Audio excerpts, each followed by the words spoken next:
And we're happy to see Paul again. Hi, Paul. Hi. So I'm sure those of you who've been with us the past days by now know who is Paul, but just for the recording and just for posterity, I will introduce you again. So Paul Thomas has a degree in biochemistry, and then he worked for several years as a cheesemaker in the UK. Before becoming a freelance dairy technologist and a hygiene consultant, which means that he has helped cheese manufacturers all around the world to train staff, develop recipes, and also troubleshoot their cheese problems. Paul knows a lot about cheese. He has co-authored the European Guide to Good Hygiene Practices, and he has also written 2 books of his own on cheese and charcuterie production. We will share the name of these 2 books after the talk, definitely. And together with Jule Seifert, he is the co-founder of Urstromkäse, a small cheese production just outside of Berlin. And yeah, Paul is back to speak with us about a controversial topic, which is pasteurization, and more broadly, food safety in cheese making. So yeah, I'm very happy about that. And yeah, I will just let you share your presentation, Paul. Thank you. So I'll just bring up the slides and then we can get started. So hopefully everyone can see my slides. Yes. Great. So I'm going to talk about pasteurization, and I'm going to look at whether it is truly a quality indicator or whether it is a safety measure when it's applied. In order to discuss this issue, I'll need to talk a little bit about what pasteurization is. I need to talk a little bit about the history as to why it is so prevalent now in the dairy industry. And I'll get around to talking about the alternatives. What would we need to consider when we're making a raw milk cheese? We'll also look a little bit at how plate counts, but the bacterial load in raw milk is evolving over time. And perhaps most importantly of all, the thing I want to bring this back to at the end is putting it in the context of where we are today. And by that, I mean here in Brandenburg or in Berlin. Where does this particular issue sit alongside the history and geography that we find ourselves surrounded by? When I set up Urstromkäse, I kept hearing a particular phrase which just kept coming back to me. I would hear cheese retailers saying that there are no good cheeses in Brandenburg. I would hear restaurateurs saying to me when they were trying our cheese, I didn't think it was possible for anyone in Germany to make this. Now, that's not to say that I truly believe that my cheese is best in Germany. And it's not to say that I believe that there are no good cheesemakers in Brandenburg. But I do want us to explore the reasons why people might think that, and to look at what the industry would need in order to move forward from that. So a fair bit to cover in the next hour. I'm going to begin by talking a little bit about myself. And here you've had my biography now. And I just want to fill in some of the gaps and explain, really what is it I've been doing over the past 7 years before setting up Urstromkäse. And I think that's important because I'm going to make some comments on pasteurization and when it is and is not appropriate. I think it's very important that you understand the background that I'm coming from. So I've worked for 7 years as a dairy technologist, food safety advisor, and I've taught cheesemaking courses in the UK, but also Russia, USA, all around the world. I have worked a lot with pasteurized cheesemakers, and that reflects the fact that there are so many pasteurized cheesemakers out there. I've also worked a lot with raw milk cheesemakers. And in a lot of cases, I have been the first point of call when a particular cheesemaker has encountered a problem. And that could be a wide variety of different things. We could be talking about Listeria monocytogenes, E. coli, Salmonella, coagulase positive staph, the main pathogens of concern when we're talking about dairy production. And I've dealt with all of those in my time. Some in pasteurized products, some in raw milk products. I also worked myself as a raw milk cheesemaker for a number of years. And I was the co-author of the European Guide to Good Hygiene Practice in the Production of Artisan Cheese and Dairy Products, which placed at its core the important good hygiene practices which should be considered by anyone wanting to consider raw milk processing as much as pasteurized cheese production. So I come from a background in which I've worked a lot with raw milk products. And I come from a background in which I enjoy eating raw milk dairy products fairly frequently, every week in fact. So that's enough about me. Let's talk a little bit about what pasteurization is and really begin to understand that, because we sometimes hear about pasteurization as a way of sterilizing milk, and that's just blatantly not true. Pasteurization is best represented on a graph like this as a time-temperature combination. Different cheesemakers might use different combinations of time and temperature to achieve the pasteurization standard. The two time-temperature combinations that we find most commonly in Europe would be heating the milk to 63 degrees for 30 minutes, or batch pasteurization. Alternatively, we might use a continuous pasteurizer and heat the milk to 72 degrees and hold that for 15 seconds. The blue line that you see on the graph here represents that pasteurization standard. There are other equivalent time-temperature combinations that fall between these two values. For example, if I was to heat the milk up to 63.8 degrees instead of 63, well, that would cut my pasteurization time down to 20 minutes rather than 30 minutes. Why is pasteurization used? Well, historically, the reasons why pasteurization was introduced, we can look back to a period around about the 1920s and 1930s when there was a fairly significant problem with diseases such as Mycobacterium bovis. Cows would be kept often in pretty cramped, confined conditions on the outskirts of major urban areas with rapidly growing urban populations. And there would be endemic Mycobacterium bovine TB within those herds that would get into the udder and then from there into the milk and would start to make people sick. And the move towards pasteurization, first of all, was really based on the time and temperature combination required to provide a 5-log reduction in Mycobacterium bovis. And that basically means that if you start out with 100,000 mycobacteria, you can get them down to 1 or less than 1 through the pasteurization process. It will eradicate 99.999% of those target bacteria. The heat treatment itself will also inactivate other pathogens of concern. So Listeria will be inactivated by pasteurization. Coagulase positive staph, E. coli, and Salmonella.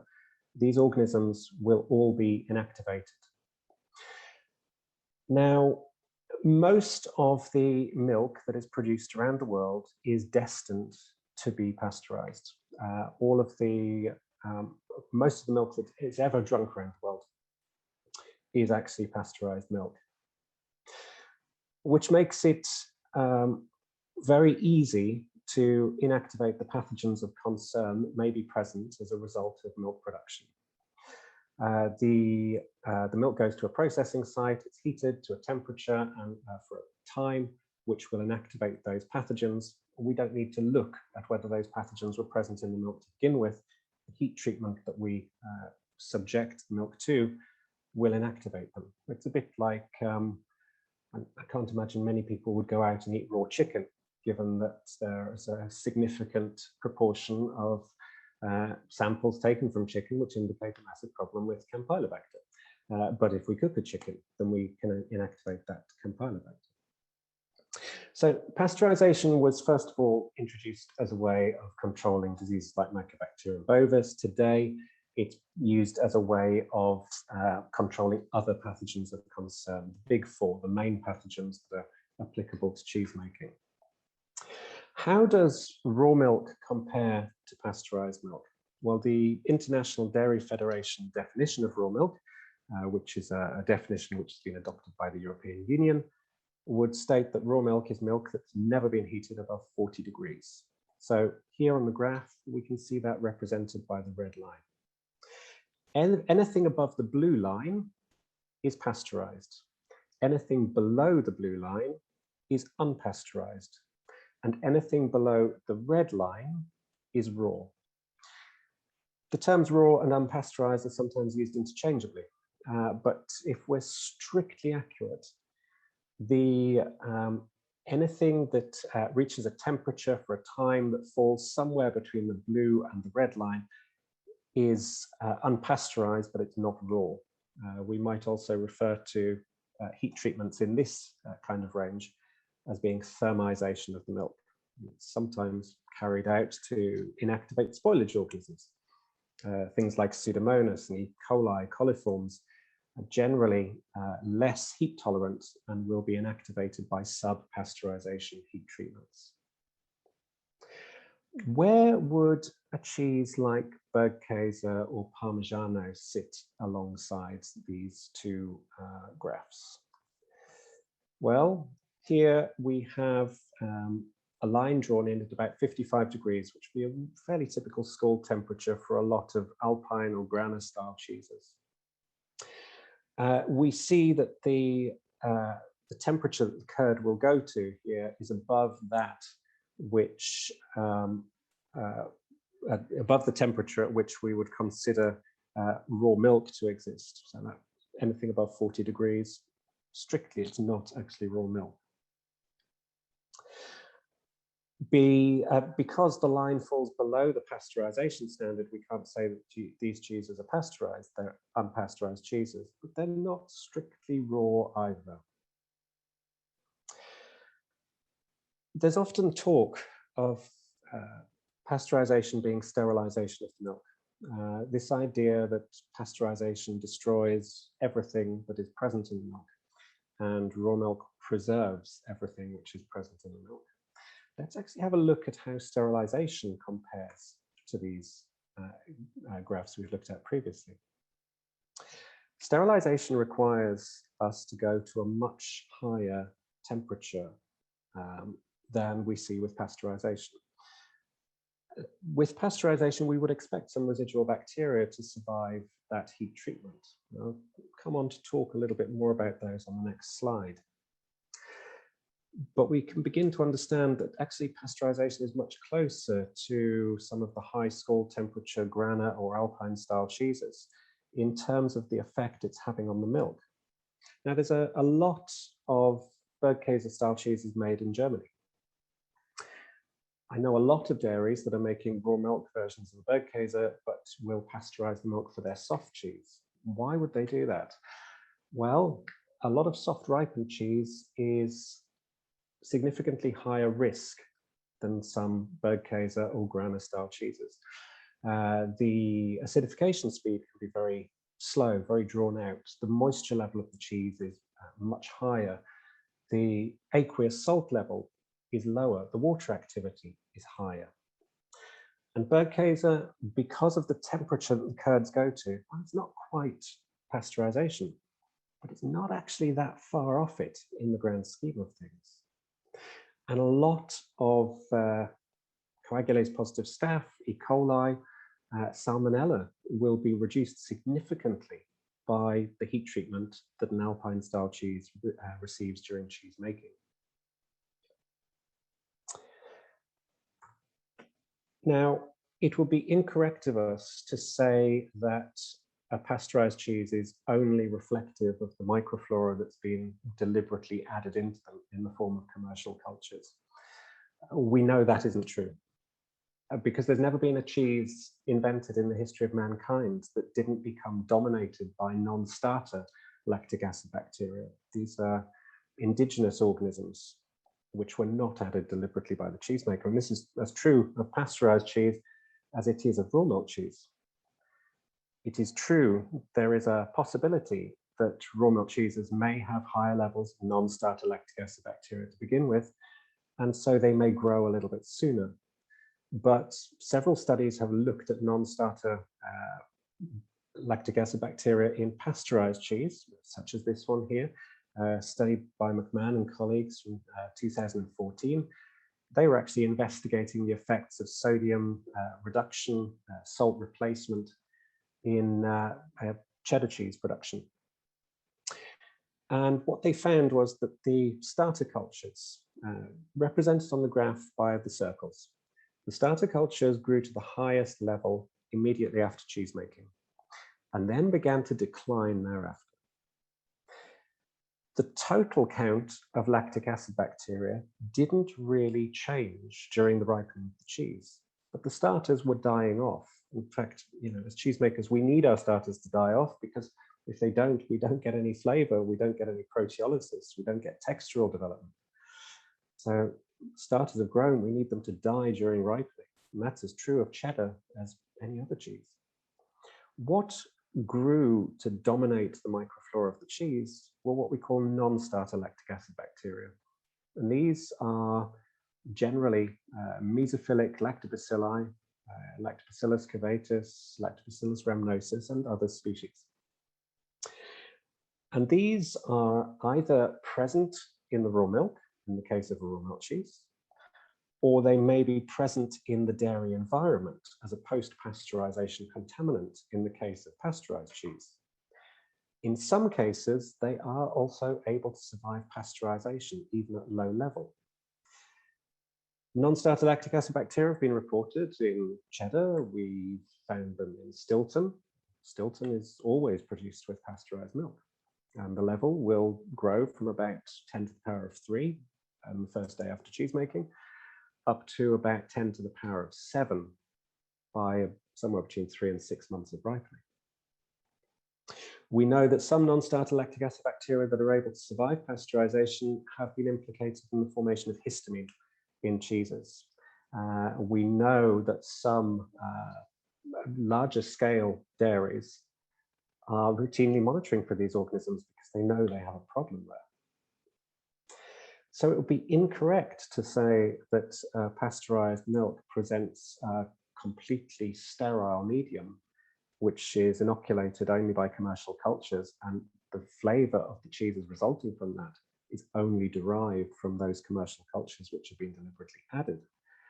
Quite a lot of flavor in the cheese is being delivered by these non-starter organisms, which are handed a competitive advantage during cheese ripening, because as wild-type organisms, they are much more able to withstand the high levels of salt that we would typically find in the cheese environment. Non-starter lactic acid bacteria will tolerate up to about 8% salt in moisture, and our typical starter cultures would become, well, 50% inhibited by an aqueous salt level of about 3 to 4%. So we know that there is an element of the plate count, the bacterial load in the milk prior to pasteurization, which will survive through to the end of ripening in many cheese varieties. Let's also look at what's been happening with plate counts in raw milk cheese making. And here we can look at a French project which ran between 2011 and 2014. The table that you see here is taken from that project, and it was reported in an English translation of Raw Milk Cheese, Missionary Conquer, which was published in 2019. What we see on the graph are the typical plate counts that were identified in this particular study as part of this project. And they found that 77% of the milk that they looked at had a plate count of less than 10,000 CFUs per milliliter, colony forming units per milliliter. Plate count is a measure of the bacterial load in the milk. You plate onto a non-specific agar, you let everything grow, and you count what you've got at the end of it. And it tells you roughly how many bacteria you had to begin with.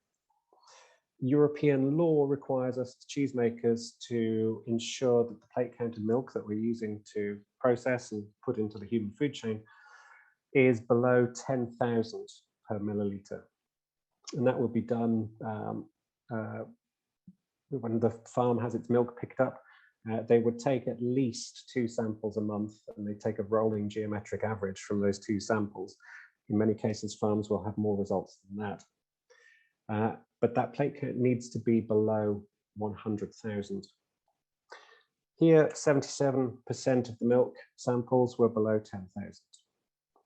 Marie-Christine Montel, who works a lot in the area of raw milk microflora, was quoted in the book as saying, in terms of quantity, there's an undeniable decrease in the biomass. In the 90s, we were still at 50,000 total count.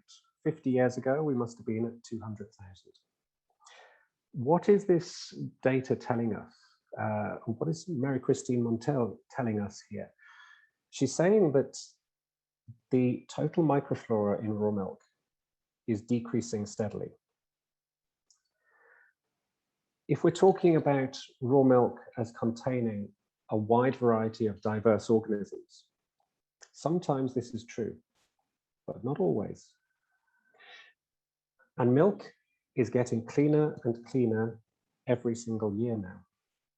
In part, we can link this to the introduction of milk quality payment schemes, which incentivized farms for actually keeping the plate count down. Surely that would be a good thing. Cleaner milk would make safer raw milk cheese, perhaps. But there's one thing we need to consider here, and that is that if we have 1 listeria in a plate count of 100,000, we've maybe got less of a problem than if we've got 1 listeria in a plate count of 100. Microbiology is a numbers game. And what we tend to see at the end of the day is whatever was present in the highest number or had a competitive advantage somewhere along the lines. So we have to consider that while we're making raw milk cheeses, the nature of the milk itself is changing. And there are certainly some attempts to look at ways in which we can reintroduce diversity in organisms in raw milk that's going to be used for raw milk cheese making. In one study, they looked at the effect of using wood wool to prepare the teat prior to milking. And that saw some increase in the bacterial load, increase in diversity of the organisms that were seen there. But it's also true to say that I've seen some dairies which have stopped using the teat dips that they've been using previously and moved over to wood wool, and suddenly started developing problems with Listeria monocytogenes. It's very difficult to go back in time to stop cleaning, to stop disinfecting, and to hope that the right organisms are the first things to spring back rather than the very organisms that you want to avoid in cheese making. We have to kind of accept where we've got to. We can look at ways to reverse that where it's appropriate, but we have to accept that plate counts have dropped significantly over the years. Now, there is a fairly significant movement towards natural cheese. And by this, we might be talking about cheese which is made without any commercial starter cultures, which is made with rennet that's only produced on the farm. This is a very difficult concept to translate into pasteurized cheese making, because by their nature, natural starter cultures come from raw milk. All of the commercial starter cultures that are used today were derived from samples obtained from raw milk, in some cases 100 years ago. Now, as part of my teaching, I've often taught some courses in which we prepare indigenous starter cultures, sour raw milk samples, and see what type of starter cultures we get out of that. And there are different techniques we can use for this. Different temperature ranges we can use to encourage some organisms or discourage others. And sometimes it works, and sometimes it doesn't. Sometimes we get an interesting flavor in the cheese, and sometimes it's just truly awful. The slides we see here were a set of cheeses that had been made in a cheese-making workshop, not my own, but I've been asked to have a look at the cheeses that were made from this particular course.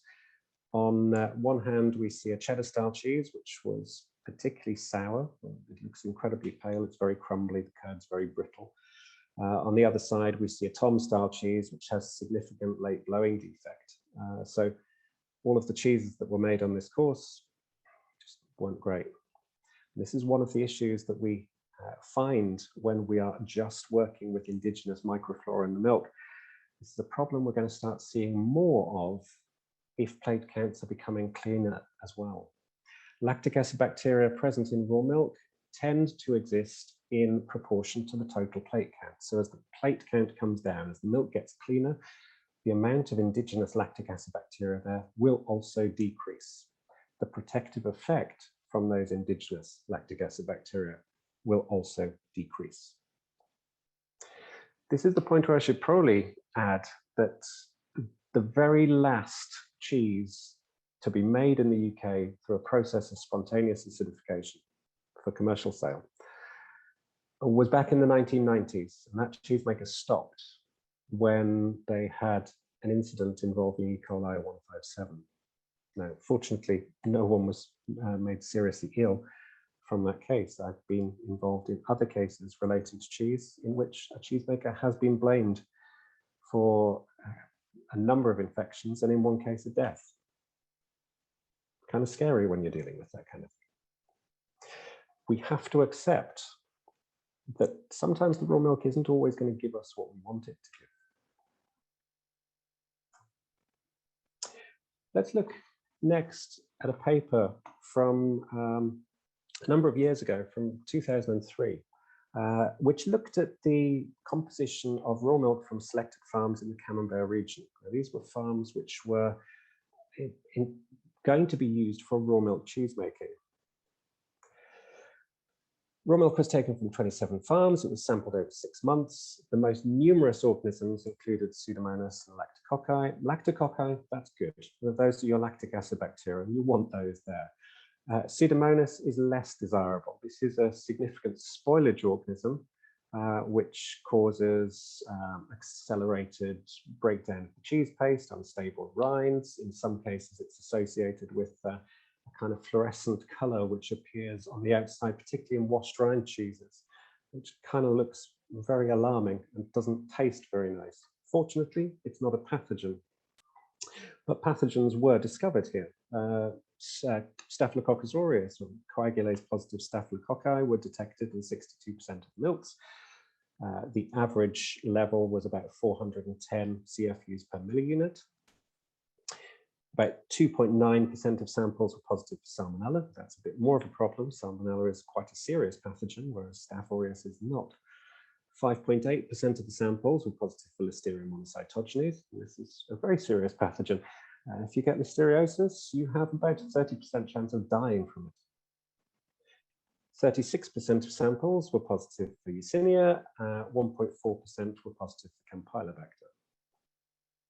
So here, even samples which were destined for raw milk cheese making were showing levels of contamination with significant pathogens that should not be making its way into the human food chain. Now, how would a large-scale industrial creamery working with raw milk? Here we can look to the Roquefort producers, for example. How would they deal with an issue like this? Well, there you're more likely to have an on-site laboratory in which you are able to screen the milk for its hygienic quality and look for specific pathogens in batches of cheese and stop those batches from ever making it to the market in the event of a problem. This is not something that a small-scale cheesemaker is going to be able to do. You can't have an on-site laboratory doing your own listeria testing when you're trying to make cheese and run a business. Let's look at some probability relating to how microbiology works. This is a kind of table that I've had to work with a lot in my time. I've, in some cases, had to justify to food safety agencies why we consider the level of sampling that we've done on a particular consignment of cheese to be satisfactory to allow that cheese to be released on the market. For example, in one case involving salmonella, I needed to design a sampling plan that convinced the Food Safety Authority that some cheese could be placed on the market when the dairy was being having its products quarantined by the Food Safety Authority. We can calculate the probability of finding a contaminant in a fixed number of sample units using what's called a hypergeometric distribution. It's a mathematical function. And what it essentially tells us is if we have a batch of such and such a size made up of so many individual units that we can sample, and we take a certain number of samples, what is the probability at each of those stages of finding that contaminant? And let's say for a minute that we're looking for a contaminant which has a prevalence of 5%. It is present in 5% of all the samples that we could possibly look at. Why 5%? Well, I picked that number out because it's pretty close to the number that we find for listeria contamination, both in the study from the Camembert raw milks, but also in data that was gathered by the specialist cheesemakers in the UK a number of years ago. 5% contamination with listeria is fairly realistic in raw milk. So we're looking for this contamination. And here we could be looking at a milk sample, or we could be looking at a cheese sample resulting from that milk. It would be wrong to think that a low level of listeria is just going to disperse itself equally around the bulk tank and then disperse itself evenly through the cheese and grow evenly through the cheese. We tend to find these bacteria in little pockets within the cheese medium. This is one of the reasons why European law, Regulation 2073, requires us to test a minimum of 5 sample units, where the purpose of testing is to assess the acceptability of a batch or process. If we have reason to believe that a batch is contaminated, we need at least 5 samples in order to be able to release that. And the competent authority, they have the right to ask for more than 5 samples if they so desire. So we've got a contaminant with 5% prevalence, Listeria monocytogenes, let's say. If I send 1 sample to the lab, then I have a 5% chance of finding that my batch of cheese is contaminated with listeria. If I send 2 samples to the lab, I've only got 10% chance of finding it. 3 samples, and I've got 14% chance. 4 samples, and I've got 19% chance. If I send 5 samples, the minimum required in European law, I still only have a 23% chance of finding that contaminant. I am more likely to miss it than I am to find it. And that means it's very likely that I am going to put products, sorry, the dog is barking at someone coming through the door. I'm more likely to put a product on the market that is contaminated with a pathogen of concern. If I wanted to look at that batch of cheese and be absolutely sure that I would find the pathogen if it was present, even at low level, I would need a lot more than 5 samples to be able to do that. I would need, in many cases, close to 60 or 70 samples. And that would give me somewhere in the region of around about 95% certainty of finding that pathogen. End product microbiological testing is a really bad way of managing food safety. This is the whole reason that we developed HACCP in the first place. And the HACCP system is something that came out of the space program because, of course, nothing really makes you as unpopular in a zero gravity environment as a case of vomiting and diarrhea. They were taking huge risks putting people into space. So they needed to make sure that everything they could control about the food they ate meant that they weren't going to be made ill by those foods.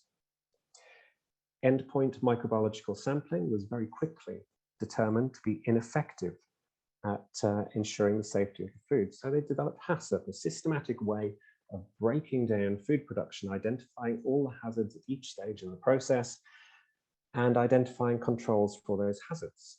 And where appropriate, identifying which controls were absolutely essential to ensuring the safety of that product. If we know that there's sporadic listeria present in the milk, we really don't have much choice but to pasteurize unless we happen to be making a cheese which is not going to support the growth of listeria either during cheese making or during cheese ripening. So next we look at the food safety controls during cheese making. First of all, there are some pathogens which we can outgrow. If we have a satisfactory speed of acidification, we know that we can keep the level of some pathogens down to a level that it's not likely to cause harm. Here we can look to things like coagulase positive staph. We know that if the level in the milk is less than 100 and we acidify the curd below pH 6 within 6 hours, then there's no way that those staph can grow to a level high enough to produce toxin and make people ill. So that's a validated food safety control. We could set that as a critical control point in our HACCP plan if we were making a cheese that happens to acidify to that pH and that time. And there's an awful lot of cheeses that don't. Alternatively, perhaps we could look at the final acidity that we reach. Frischkäse, lactic curd cheese, will come down to a pH typically below 4.4 by the end of cheese making. And 4.4 is enough to control the growth of listeria. The problem with Frischkäse is it also tends to be a slower acidification. So the listeria could grow during the early parts of cheese making. Yes, it might not grow during ripening, but it can grow earlier than that. We would need to be sure that it didn't grow to the point that it was likely to exceed 100, the level likely to cause harm to the consumer during the early stage of ripening. And that's very difficult to achieve unless you're doing endpoint microbiological testing. On some batches of cheese, we might be able to control a pathogen through water activity. So if I can get the water activity of my cheese down below 0.92, then Listeria monocytogenes can't grow. At that level, Salmonella is also having a hard time. And E. coli is pretty much given up as well. Low water activity is normally equated to a high aqueous salt level. Things like cheddar, for example, would have an aqueous salt of around about 5%. It's the salt divided into the moisture fraction of the cheese. If it's high enough, pathogens don't tend to grow in the cheese, they tend to die off. But there's an awful lot of cheeses that don't quite have low enough water activity or a high enough aqueous salt level. A lot of soft surface ripened cheeses, for example, the highest risk category of cheese we can possibly make, they just wouldn't fit any of these parameters likely to control the growth of the pathogens of concern. Now, long ripening times, of course, in hard cheese, these would typically inactivate a number of pathogenic bacteria. We know that Salmonella will die out in hard cheese. We know that brucellosis, if present, would die out in hard cheeses aged to 60 days or more. And typically we'd know that Listeria monocytogenes somewhere between 60 and 120 days were likely to see significant reductions in the levels of these organisms. So it is possible to use ripening as a way of ensuring safety if we can't ensure that these bacteria are not present in the milk to begin with. But there are, once again, an awful lot of cheeses, soft ripened cheeses, that will not fit with these long ripening times. And actually, if you just hold them for longer, the bacteria, the pathogen will grow to a higher level. This is one of the things that prompted the USA to consider whether the 60-day rule is appropriate. You've got people trying to make soft ripened cheeses that support the growth of harmful bacteria. They're just holding them for longer, getting them beyond the 60-day mark, and it's potentially making these cheeses even less safe. Now, if we can't inactivate the pathogens of concern that we believe to be present in milk through any one of these validated controls, then really we're left with pasteurization as the only option. If we know that there are bacteria present in milk, we have no option. We must pasteurize.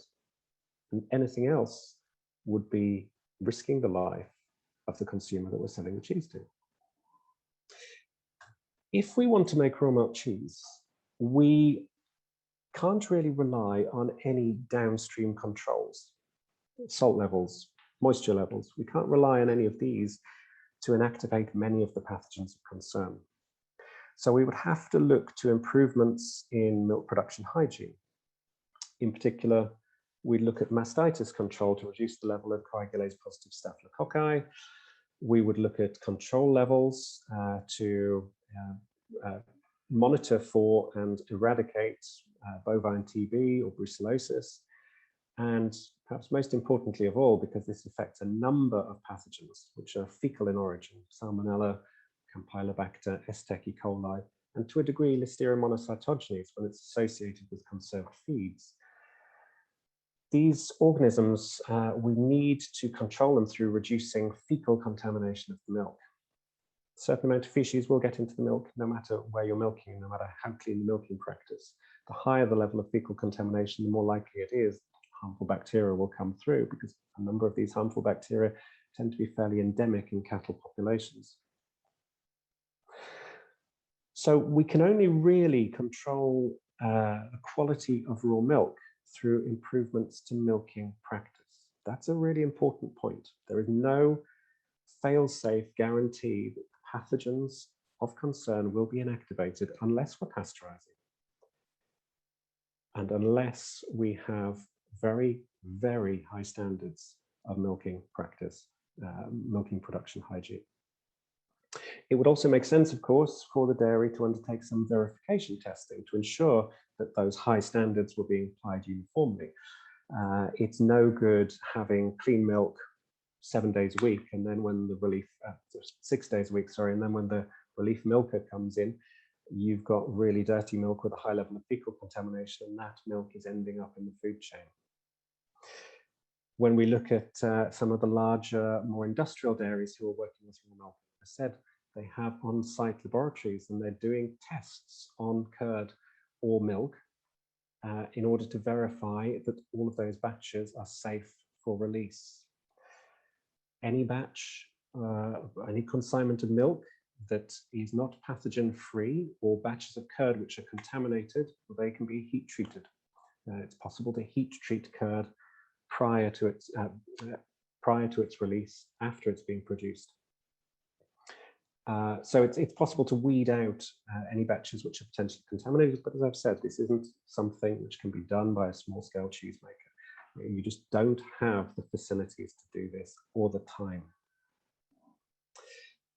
Now, I've pushed the point that the only real way that we can control the hygiene of raw milk cheese is through improvements to the hygiene of production. That is the most important way that we guarantee safety when we're raw milk cheese making. And this can be quite easy to do. If let's say I've got a small farm and I've got 5 cows and I'm milking them myself and I'm making the cheese myself, it's very easy for me to know that the hygiene of milk production is satisfactory for the type of cheese that I'm wanting to make.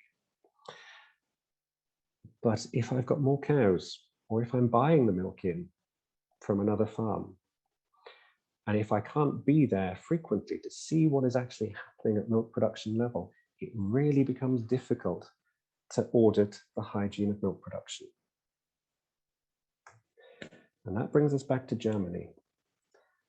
This picture is getting a bit old now. It's dated from 2007. I couldn't find more up-to-date figures, but in a graphical representation, but the numbers are still pretty similar.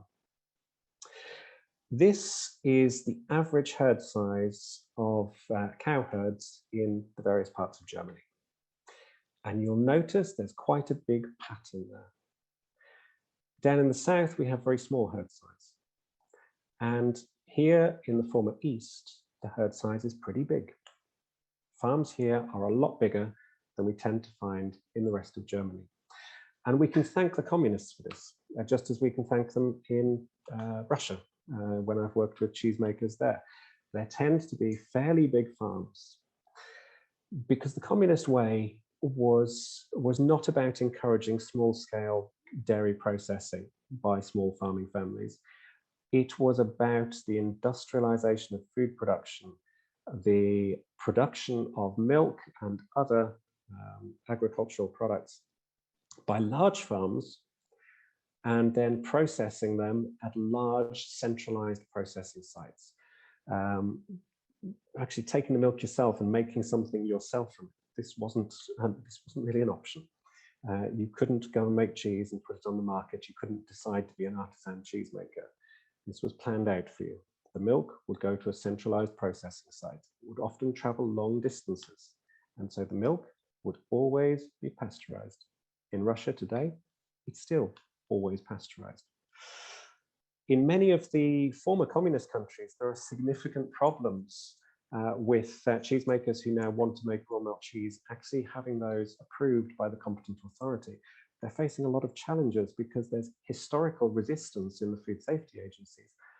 They just have no experience of working with raw milk cheese as an agency. And the cheesemakers themselves may not have that much experience working with raw milk cheese historically on their farms. So here we see one of the hurdles to getting more cheesemakers in the former east of Germany. Unless you're setting up your own small farm,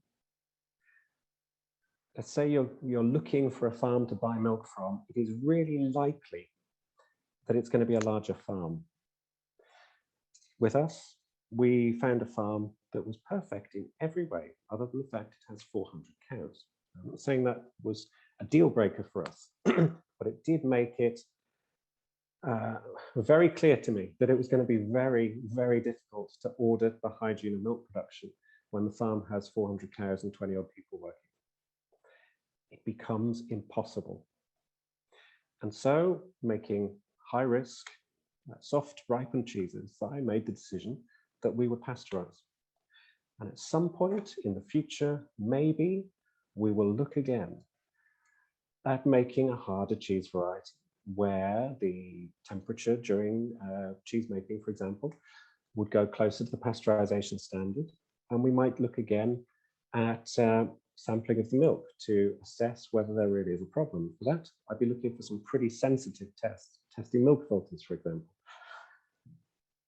Because what we're looking at here in the former East is inherently risky unless you happen to be setting up a small farm of your own.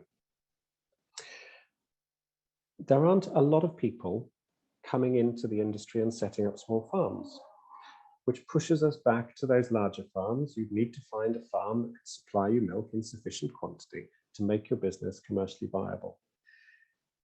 We cannot expect those cheesemakers coming in and buying milk from large farms to make unpasteurized cheeses safely.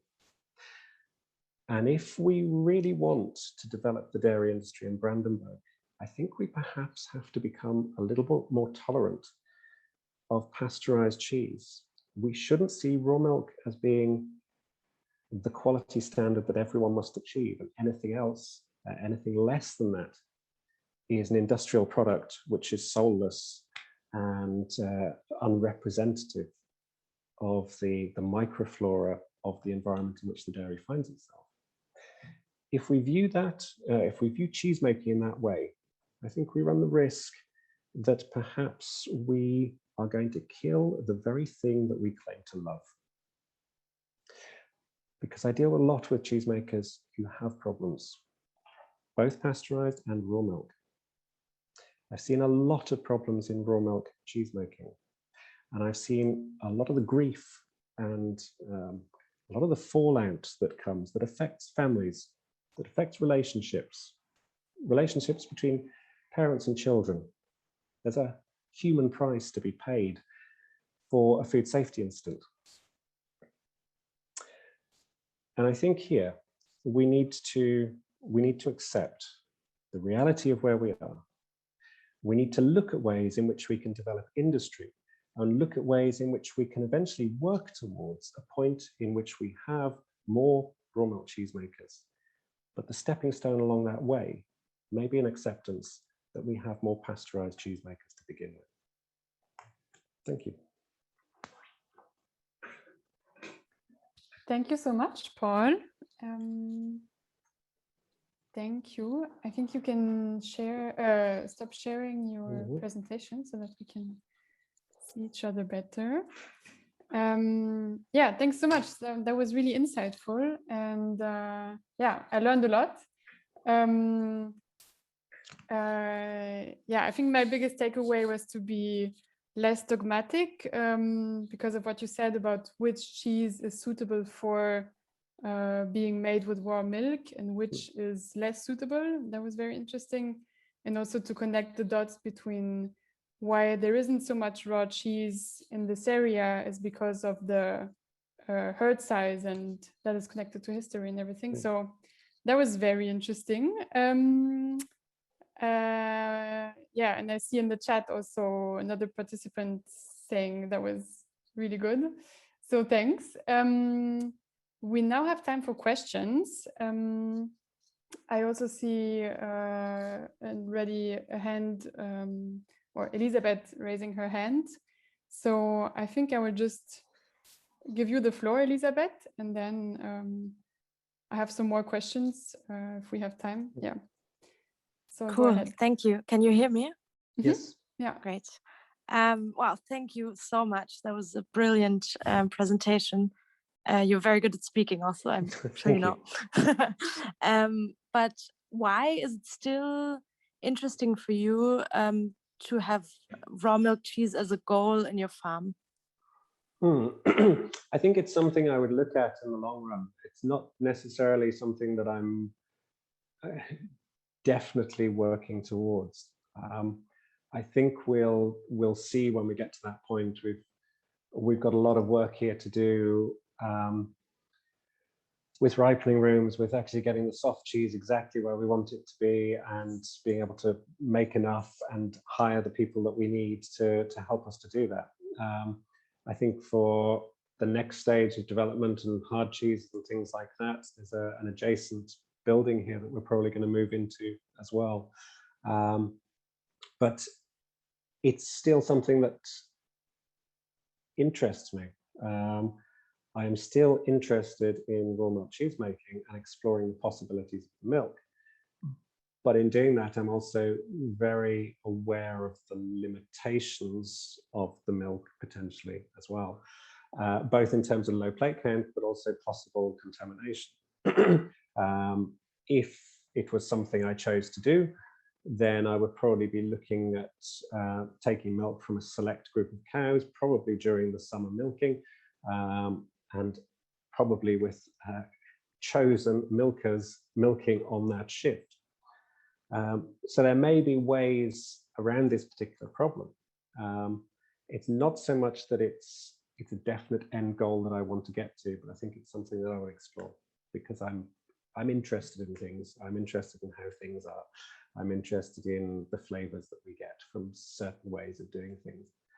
And when we started this business, and we had that first weekend where we came to try out the milk and see what it was like for cheese making, I did keep some milk back that we didn't pasteurize, and I ran two vats of fresh curd, one with raw, one with pasteurized milk, and we put them to a taste test when they were made, and really there wasn't an awful lot in it, so it didn't make much sense to be increasing the costs of microbiological testing on the milk to ensure it was of the right standard, and to be standing there making sure that the milking staff were milking according to the hygiene standards that we wanted them to be milking to.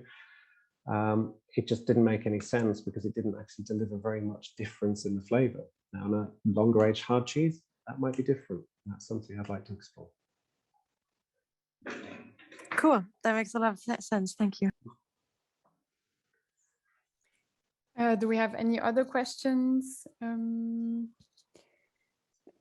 I have one.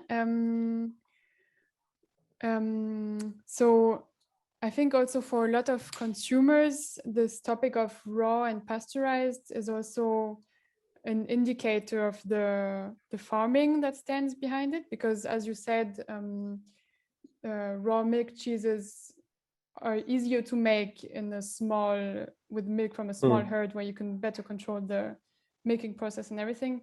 So what do you think of that, of this kind of, or how else could we inform consumers about the quality of the agriculture behind it if it's not with this raw and pasteurized?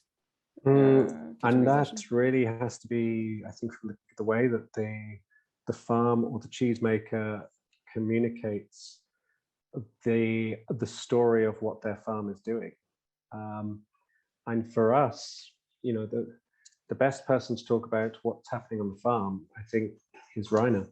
And I think when people listen to him and they understand why he has made certain decisions that he's made and what he's trying to get to, they really understand that the animals here are looked after really well, and that he cares about them. And he also cares about the people who work for him. He can communicate that much better than we can. But you know, we like to include Rainer and the stories from the farm in our social media when we have time to do them. There isn't always an awful lot of time for us to manage our own media. I think Clara has a very good point there. How else do we communicate it? I think the only way is really through that, the voice of the farm coming through in the messaging. Because really, terms like pasteurization versus raw, they're not really quality indicators. It's a potential food safety indicator. And organic, well, and there again, and organic farming doesn't have quite, in the UK, it perhaps doesn't have quite the same demand that we tend to see in Germany. And people don't seem to be as focused on it as consumers don't seem to be as focused on it as they appear to be in Germany. But I know of some farms that completed the organic conversion. It took them 2 years to do it, and they made cheese for a couple of weeks that had organic certification. And then they stopped because they realized in order to keep up that organic certification, they were having to import feeds from South America. And the geographical, environmental implications of that were, you know, it was kind of beyond what they had set out to achieve by going organic in the first place. So they decided that it was better for them to relinquish the organic certification and to remain true to what they believed was important in protecting the environment and cutting down the geographical footprint of those feeds. I think any badge becomes very difficult for either for an individual or for a business. It becomes very difficult to communicate exactly what it is that you stand for. I don't think that any of the main descriptors that we would use, pasteurized, raw, organic, not organic, I don't think they satisfactorily communicate the complexity of the issues. Yeah, totally. Yeah.